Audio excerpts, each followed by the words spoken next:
بسم اللہ الرحمن الرحیم۔ کتاب الطہارت، طہارت کا بیان، پاکی کا بیان۔ طہارت پاکی کو کہتے ہیں۔ سوال پیدا ہوتا ہے کہ مصنف علیہ الرحمہ نے مقدمے کے اندر فرمایا تھا کہ ان اعمل مقدمۃ فی العبادات، کہ میں ایک مقدمہ تحریر کروں گا عبادات کے بیان میں۔ تو سب سے پہلے خطبے کے بعد انہوں نے کتاب الطہارت کو پیش کیا، یعنی پاکی کے بیان کو انہوں نے مقدم کیا، جبکہ انہوں نے فرمایا کہ میں ایک مقدمہ عبادات کے بارے میں لکھوں گا۔ تو کتاب الصلاۃ کی جگہ کتاب الطہارت کو بیان کیا۔ اس کی وجہ کیا ہے؟ تو اس کی عام فہم اور بالکل سادہ انداز میں وجہ آپ سماعت فرمائیں کہ عبادات بغیر طہارت کے ہو ہی نہیں سکتی، کیونکہ طہارت عبادت کے لیے شرط ہے۔ تو مصنف علیہ الرحمہ نے مشروط کو، یعنی نماز کو، عبادت کو بیان کرنے سے پہلے طہارت کو بیان کیا، کیونکہ عبادت موقوف ہے طہارت پر۔ طہارت نہیں پائی جائے گی تو عبادت نہیں پائی جائے گی۔ لہذا جو چیز شرط ہے عبادت کے لیے، پہلے اس کا لانا ضروری ہوتا ہے۔ بندہ جب پاک ہوگا تبھی نماز پڑھ پائے گا، ناپاکی کی حالت میں، جبکہ ناپاکی دور کرنے کے لیے پانی بھی موجود ہے، ایسی صورت میں نماز نہیں پڑھی جا سکتی، کیونکہ یہ اصول ہے اذا فات الشرط فات المشروط۔ جب شرط نہیں پائی جاتی، شرط فوت ہو جاتی ہے تو مشروط بھی فوت ہو جاتا ہے۔ شرط نہیں پائی جائے گی تو مشروط نہیں پایا جائے گا، شرط فوت ہو جائے گی تو مشروط فوت ہو جائے گا۔ تو اگر طہارت نہیں پائی جائے گی تو عبادت نہیں پائی جائے گی۔ عبادت کا پایا جانا موقوف ہے طہارت کے پائے جانے پر۔ لہذا پہلے مصنف علیہ الرحمہ نے عبادت سے طہارت کو بیان کیا تاکہ طہارت کے مسائل کو سمجھ لیا جائے، کن کن پانیوں سے پاکی حاصل کرنا جائز ہے، کن کن پانیوں سے پاکی حاصل کرنا جائز نہیں ہے۔ تمام تفصیل کو اس کتاب الطہارت کے اندر بیان کیا جائے گا۔ پھر پانی کی کتنی قسمیں ہیں، کن پانیوں سے وضو اور غسل کیا جا سکتا ہے اور کن سے نہیں کیا جا سکتا۔ اتنا سمجھنے کے بعد اب ہم چلتے ہیں کتاب کے آج کے سبق کی طرف۔ مصنف علیہ الرحمہ نے لکھا ہے المیاہ التی یصح التطہیر بہا میاہ ماؤن کی جمع ہے. وہ پانی جن سے پاکی حاصل کرنا جائز ہے، صحیح ہے. المیاہ التی، المیاہ التی، وہ پانی جن سے یصح صحیح ہوتا ہے، صحیح ہوتا ہے التطہیر بہا، جن سے پاکی حاصل کرنا، وہ پانی جن سے پاکی حاصل کرنا صحیح ہوتا ہے. المیاہ التی یجوز التطہیر بہا سبعۃ میاہ، وہ پانی جن سے پاکی حاصل کرنا جائز ہے وہ 7 پانی ہے. سبعۃ میاہ 7 پانی ہے. نمبر 1 ماء السماء اے ماء المطر، یعنی بارش کا پانی. آسمان کا پانی مطلب کیا؟ بارش کا پانی. نمبر 2 ماء البحر، سمندر کا پانی.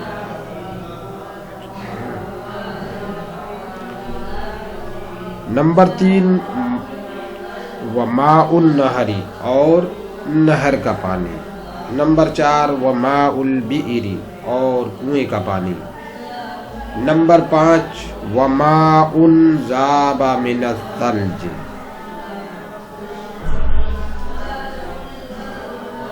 اولے کا پگھلا ہوا پانی.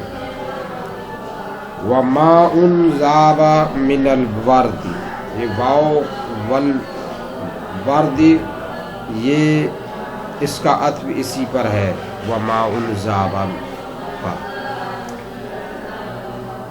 5ویں قسم ہے وہ پانی جو برف سے پگھلا ہوا ہے. اور وہ پانی 6ٹھی قسم وہ پانی جو اولے سے پگھلا ہوا ہے، یعنی اولے سے پگھلا ہوا پانی اور برف سے پگھلا ہوا پانی. نمبر 7 وماء العین، اور چشمے کا پانی، یعنی جھرنے وغیرہ کا پانی. تو یہ 7 قسم کے پانی ہیں، ان سے پاکی حاصل کرنا بالکل جائز ہے. تو یہ پانی آپ کے ذہن میں ہونا چاہیے. بارش کا پانی، بارش کا پانی ہے، سمندر کا پانی ہے،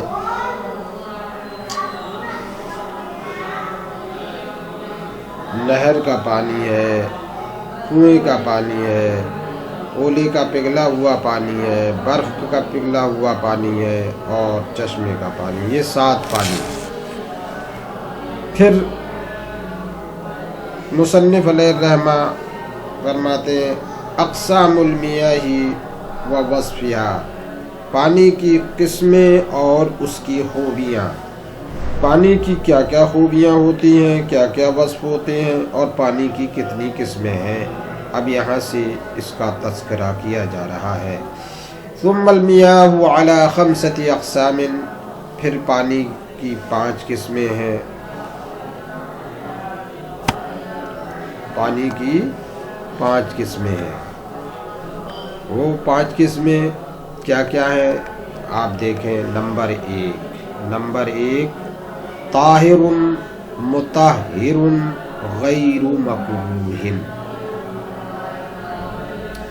پاک ہو، یعنی فی نفس ہی پاک ہو، خود سے پاک ہو. مطہر، دوسرے کو پاک کرنے والا ہو. غیر مکروہ، مکروہ نہ ہو. یہ پانی، اس پانی کو کیا کہیں گے، اس پانی کا کیا نام رکھا جاتا ہے؟ کہہ رہے وَهُوَ الْمَاءُ الْمُطْلَقُ، یہ پانی مطلق ہوتا ہے، یعنی اس کے اندر کوئی ملاوٹ نہیں ہوتی، مقید نہیں ہوتا. یہ مطلق آزاد ہوتا ہے، بالکل آزاد کسی بھی ملاوٹ سے. تو سمجھ لیجئے پاک ہو، پاک کرنے والا ہو، اور مکروہ نہ ہو، وہ پانی مائع مطلق ہے. نمبر 2 پاک کرنے والا پاک ہو، طاہر پاک ہو، خود سے پاک ہو، مطہر اور پاک کرنے کی صلاحیت بھی رکھتا ہو. مکروہ اور مکروہ ہو. پہلی قسم میں تو پاک ہو، پاک کرنے والا ہو، مکروہ نہ ہو تو مائع مطلق ہے. دوسری قسم پاک ہو، پاک کرنے والا ہو مگر مکروہ ہو. یہ پانی کون سا ہے؟ کہہ رہے ہیں وَهُوَ مَا شَرِبَ مِنْهُ الْحِرَّةُ وَنَحْوُهَا. کہہ رہے ہیں یہ پانی وہ ہے جس میں سے بلی اور بلی جیسے جانور نے پی لیا ہو. تو بلی اور بلی جیسے جانور نے جس پانی میں سے پی لیا ہے وہ پانی پاک تو ہے، پاک کرنے والا بھی ہے، لیکن مکروہ ہے. کب؟ کہہ رہے ہیں وَكَانَ قَلِيلًا، اور وہ تھوڑا ہے تھا. تو بلی جیسا جانور مان لیجئے جیسے کھلی مرغی ہے اور اڑنے والے جو پرندے ہیں، نوچ کر کھانے والے پرندے، چیل وغیرہ، یہ تو انہوں نے جس پانی کو پی لیا ہے تو وہ مکروہ ہوگا. ہاں مگر یہ ہے اسی صورت میں جبکہ تھوڑا ہو. کہہ رہے ہیں وَهُوَ، اور وہ پانی ما شریبا منہ جس میں سے پی لیا ہو الحرہ بلی نے، ونحوها اور بلی جیسے جانور نے. جیسے نیچے دیکھیے بریکٹ میں دیا ہے، وہ بین السطور میں دیا ہے کالدجاجۃ المخلات وسباع الطیر، کھلی ہوئی مرغی جیسے کھلی ہوئی مرغی اور نوچ کر کھانے والا پرندہ.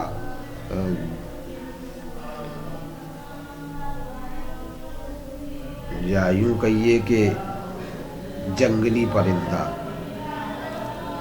اور یہ پانی کم ہو، یعنی 10 ہاتھ لمبا اور 10 ہاتھ چوڑا دردہ میں نہ ہو. 10 ہاتھ لمبائی اور 10 ہاتھ چوڑائی میں نہ ہو، کم ہو اس سے. یہ دوسری قسم ہوئی.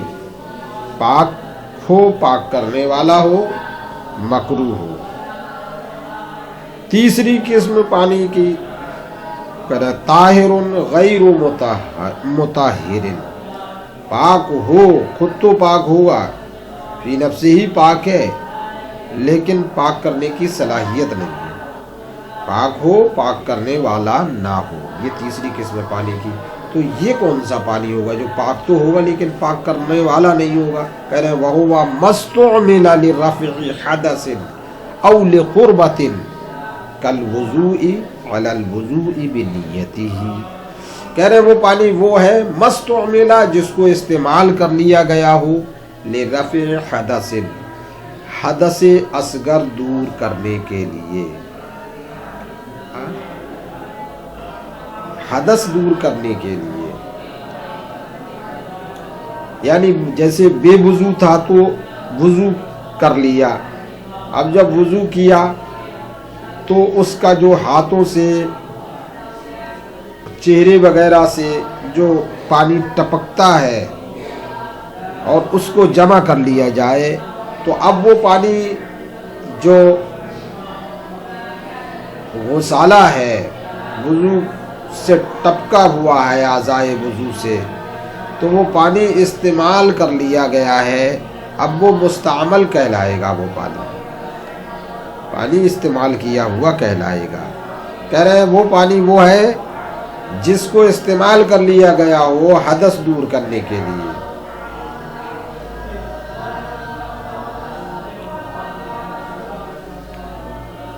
یا قربت کے لیے، یعنی قربت تقرب حاصل کرنے کے لیے، جیسے وضو تھا پہلے سے پھر وضو کر لیا ثواب کی نیت سے، یعنی وضو کی نیت سے وضو پر وضو کر لیا، تو باوضو ہوتے ہوئے اللہ کا قرب حاصل کرنے کے لیے دوبارہ سے وضو کر لینا، یہی کہلاتا ہے قربت. ہاں اللہ کا تقرب، اللہ کے تقرب کے لیے. وضو پر وضو ثواب کی نیت سے یا وضو کی نیت سے استعمال کر لیا گیا ہو پانی کو، تو اب وہ پانی مستعمل کہلائے گا. وہ پانی پاک تو ہوگا لیکن پاک کرنے والا نہیں ہوگا. اس میں بھی یہ سمجھیے حدیث پاک ہے کہ جب بندہ نماز کے لیے اچھی طرح وضو کرتا ہے تو جب وہ چہرہ دھوتا ہے تو چہرے کے گناہ پانی کے قطرات کے ساتھ دھل جاتے ہیں. کلی کرتا ہے تو کلی اندر کے گناہ پانی کے قطرات کے ساتھ باہر نکل جاتے ہیں. اسی طریقے سے ہاتھ پیر دھوتا ہے تو جس جگہ کو دھوتا ہے اس جگہ کے گناہ اس سے نکلتے ہیں. تو گناہ تو یہ ناپاکی سے بھی زیادہ بڑی ناپاکی ہے. جو عام ناپاکی ہوتی ہے اس سے زیادہ بڑی ناپاکی ہے. تو اب جب وضو کے لیے پانی کو استعمال کر لیا گیا، اب وہ استعمال شدہ پانی پاک تو ہوگا لیکن پاک کرنے والا نہیں ہوگا. چاہے وہ حدث دور کرنے کے لیے استعمال کیا گیا ہو، چاہے قربت حاصل کرنے کے لیے استعمال کیا گیا ہو، جیسے وضو پر وضو ثواب کی نیت سے. وَيَسِيرُ الْمَاءُ مُسْتَعْمَلًا بِمُجَرَّدِ انفصالِهِ عَنِ الْجَسَدِ. پانی مستعمل ہو جاتا ہے پانی کے جسم سے الگ ہونے کے ساتھ. سمجھئے، پانی مستعمل ہو جائے گا جسم سے الگ ہوتے ہی. جیسے ہی جسم سے الگ ہوگا پانی اس وقت مستعمل ہو جائے گا. پانی جسم سے الگ ہوتے ہی مستعمل ہو جاتا ہے. ما لا يصح الوضوء به، وہ پانی جن سے وضو کرنا صحیح نہیں ہوتا. کہہ رہے ہیں ولا يجوز بماء شجر وثمر ولو خرج بنفسه من غیر عصر فی الازہر. کہہ رہے ہیں اور ایسے پانی سے وضو کرنا صحیح نہیں. ولا يجوز بماء شجر وثمر، اور جائز نہیں ہے درخت کے پانی سے اور پھل کے پانی سے وضو کرنا. ولا يجوز، یا یوں کہیے یجوز بمانے یسے، اور صحیح نہیں ہے بماء شجر، درخت کے پانی سے، وثمر، اور پھل کے پانی سے، ولو خرج بنفسہ، اگرچہ ولو خرج، اگر خرجا نکلا بنفسہ خود بخود، من غیر عصر، من سے غیر بغیر، عصر نچوڑے، بغیر نچوڑے، فی الازہر ظاہری روایت.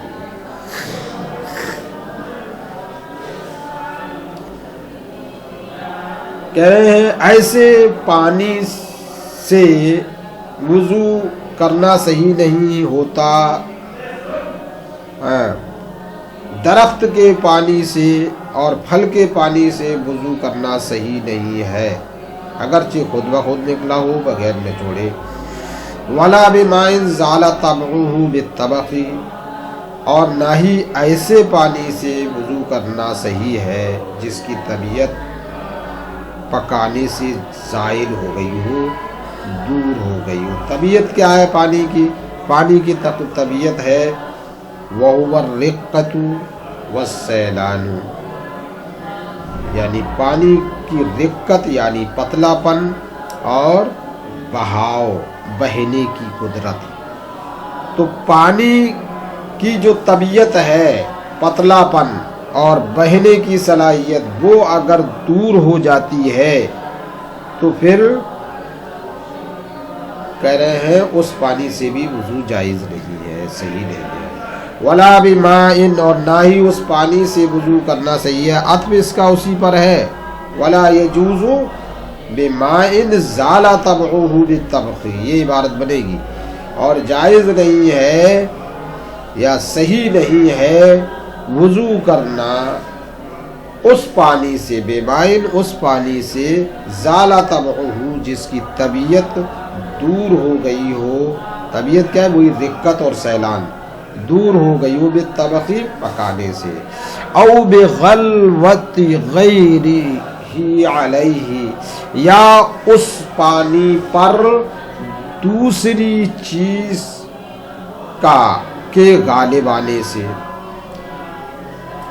یا تو پکانے سے اس کی طبیعت بدل گئی ہو یا اس پانی پر دوسری چیز غالب آ گئی ہو اور اس سے اس کی طبیعت یعنی رقت اور سیلان بدل گئی ہو، زائل ہو گئی ہو۔